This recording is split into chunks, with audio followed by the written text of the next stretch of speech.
हरे कृष्णा दंड प्रणाम। भगवद गीता के अध्याय 7 के श्लोक संख्या 2 के बारे में हम विचार करें। ओम अज्ञान तिमिरांधस्य ज्ञानांजन शलाकया चक्षुरुन्मिलितं येन तस्मै श्री गुरुवे नमः। नमो कृष्णाय भूते श्रीमते भक्ति वेदांत स्वामी नमः। नमस्ते सरस्वते देवे गौरवाणी प्रचारिणे निर्विशेषा शून्यवादी पाश्चात्य देशतां। जय श्री कृष्ण चैतन्य प्रभु नित्यानंद श्री अद्वैत गदाधर श्रीवासादि गौर भक्तवृंद। हरे कृष्ण कृष्ण कृष्ण हरे हरे, हरे राम राम राम हरे हरे। श्लोक संख्या 2। ज्ञानम तेहम सविज्ञान मिदम वक्ष्याम्य शेषता जज्ञात्मा नेह भूतोन्य ज्ञातमव्यवशिष्यते। यानी भगवान कहते हैं अर्जुन से, अब मैं तुमसे पूर्ण रूप से व्यावहारिक तथा दिव्य ज्ञान कहूंगा। इसे जान लेने पर तुम्हें जानने के लिए और कुछ शेष नहीं रहेगा। ज्ञानम तेहम सविज्ञान मिदम वक्ष्याम्य शेषता। भगवान कहते कि भैया अर्जुन, अब मैं विज्ञान सहित ज्ञान कहूंगा, तुम्हें कहूंगा और मैं खुद कहूंगा तथा संपूर्णता से कहूंगा।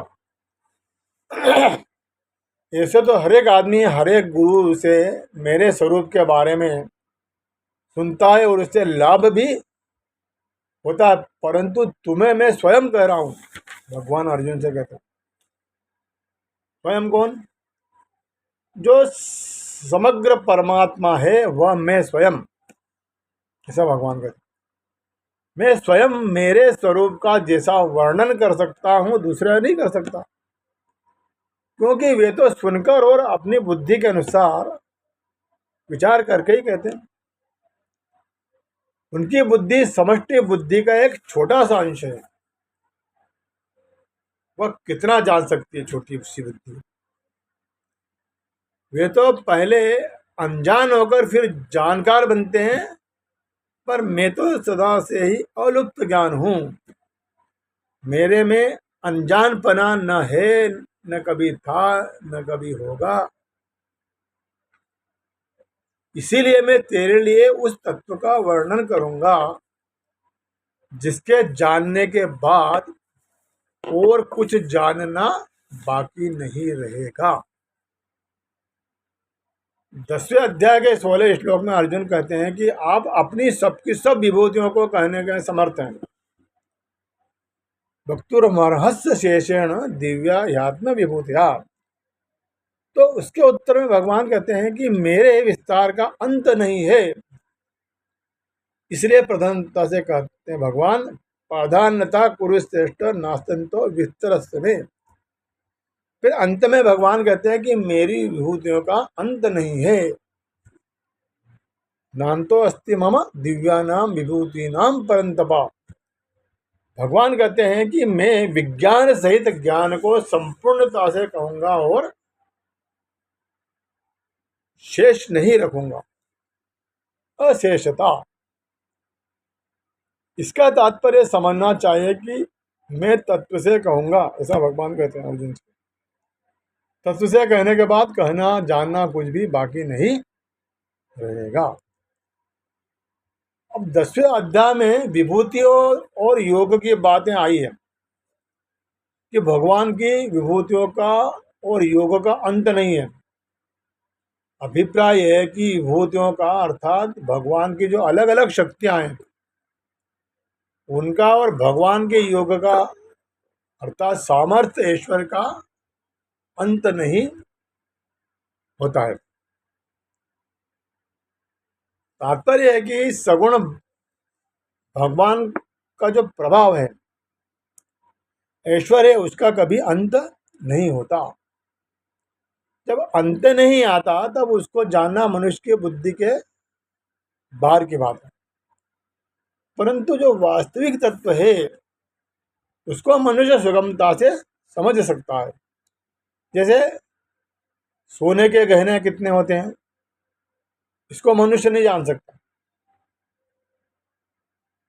और समझ नहीं सकता,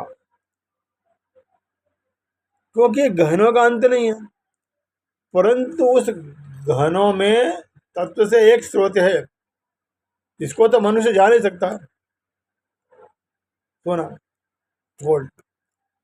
ऐसे ही परमात्मा की संपूर्ण विभूतियों और सामर्थ्य को कोई नहीं जान सकता, परंतु उन सब में तत्व से एक परमात्मा ही है, इसको तो मनुष्य तत्व से जान ही सकता है।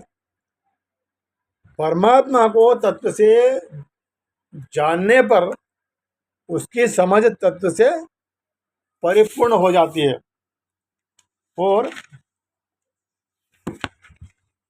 बाकी नहीं रहती। जैसे कोई कहे कि मैंने जल पी लिया, तो इसका तात्पर्य नहीं कि अब संसार में जल बाकी नहीं रह गया। अतः जल पीने से जल का अंत नहीं हुआ, अपितु हमारी प्यास का अंत हुआ है। इसी तरह से परमात्म तत्व को तत्व से समझ लेने पर परमात्मा तत्व का अंत नहीं हुआ है, तो हमारी अपनी जो समझ है, जिज्ञासा है, वो जिज्ञासा पूर्ण हुई, उसका अंत हुआ है। उसमें केवल परमात्मा तत्व ही रह गया है। अब परमात्म तत्व को जानने के लिए ज्ञान योग से जानकारी की प्रधानता रहती है, और भक्ति योग में मान्यता की प्रधानता रहती है। जो वास्तविक मान्यता होती है वह बड़ी दृढ़ होती है, उसको कोई इधर उधर नहीं कर सकता।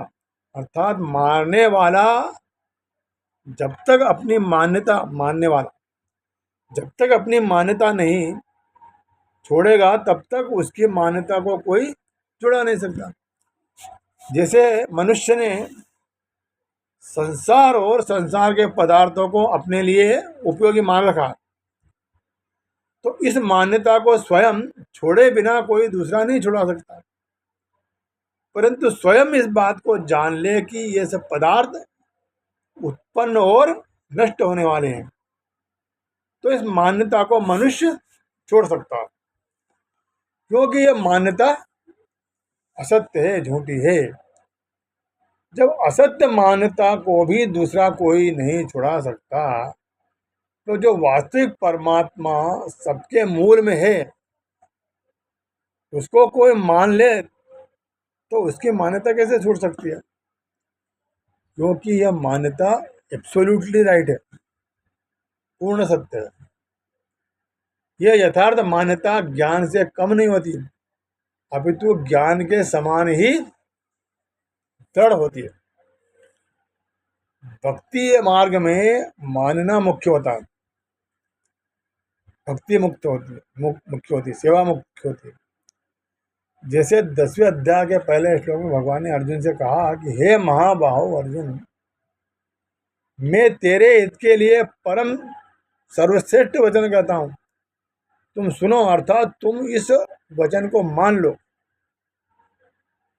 यह भक्ति का प्रकरण है, अतः वहां मानने की बात करते हैं। ज्ञान मार्ग में जानना मुख्य होता है।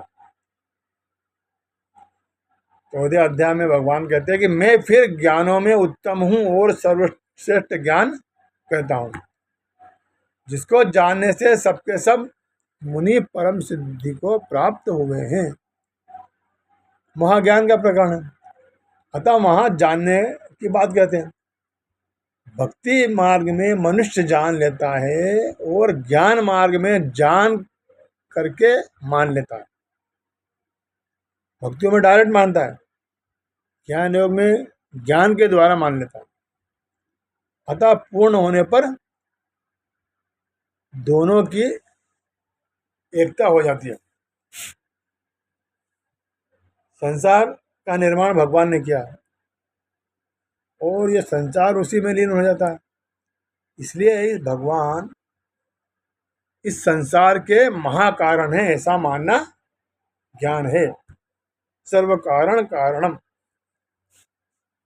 भगवान के सिवाय और कोई चीज है ही नहीं, सब कुछ भगवान ही है, स्वयं भगवान ही सब कुछ बने हुए हैं, ऐसा अनुभव ही विज्ञान कहलाता है। भगवान कहते हैं मेरे को न मानने से जो कामनाओं के कारण देवताओं की शरण जाते हैं उनको अंत वाला फल मिलता है, और जो मेरी शरण में आते हैं उनको मैं मिल जाता हूँ। जो मुझे अज अविनाशी नहीं जानते उनके सामने मैं प्रकट नहीं होता हूँ। मैं भूत भविष्य और वर्तमान तीनों कालों को और उसमें रहने वाले संपूर्ण प्राणियों को जानता हूँ, पर मेरे को कोई नहीं जानता, ऐसा भगवान कहते हैं।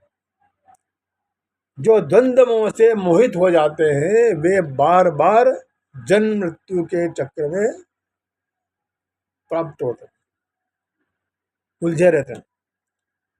जो एक निश्चय करके मेरे भजन में लग सकता है वह पापों से रहित हो जाता है तथा वो निर्द्वंद हो जाता है। जानना कुछ बाकी नहीं रहता, ऐसा भगवान कहते हैं। इसका क्या मतलब है? इसका तात्पर्य है कि इंद्रियों से, मन से, बुद्धि से जो परमात्मा को जानता है वो वास्तव में पूर्ण जानता नहीं है, कारण कि ये इंद्रिया, मन, बुद्धि प्राकृत है, इसलिए ये प्रकृति से अतीत तत्व को नहीं जान सकते। स्वयं जब परमात्मा के शरण में हो जाता है तब स्वयं ही परमात्मा को जानता है। इसीलिए परमात्मा को स्वयं से ही जाना जा सकता है, मन बुद्धि द्वारा नहीं जाना। हरे कृष्ण। दंडोत।